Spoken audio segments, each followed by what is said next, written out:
बड़े बड़े चश्मा लगा के पागल बननी बुक कौन की चला के तहार का छाती फट। अरे तो फाटी ना।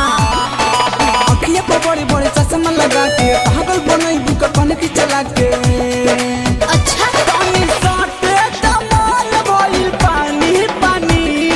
सुना अरे सुनाओ हो। बाबू छुबा त डर जाइबो काहे कि मोर पर हाई वोल्टेज जबा।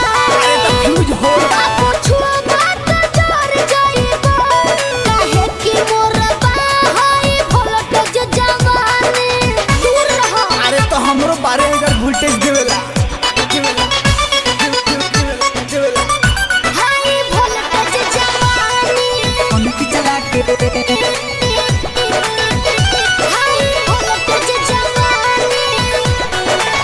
निकलिला जब हम बहरी अपन रूपवा चमका के। अच्छा सबके नजर हमरे ऊपर भर बजरिया हमके ताके। तोपे वाला जे खुलियाम झलकइबू के नाही देखी जब खोल के देखइबू। ढेर जन बोलो संगे काटे दनया बनाए जानी रानी। मुंह देखला। हाँ हो। बाबू छुबा त डर जाइबो काहे कि मोर पर हाई वोल्टेज जवानी।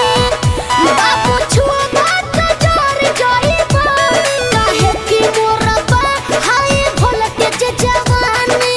इतना वोल्टेज कहाँ से आवल रे।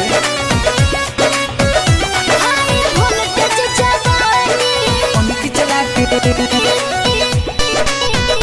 हाई वोल्टेज जवानी।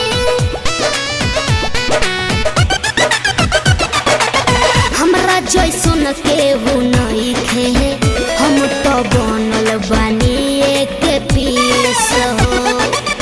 केहू कहे जानू केहू कहे मैडम केहू मिस हो। अरे तो सुना छोड़ा झमेला खेला जाके बढ़ाओ। अच्छा हमरे पर चढ़ल जवनिया लुटा दो। मुँह ना देखले ह। मन कैसे मनीषवा के मानी तनका भूल सतना हो। बाबू छुबा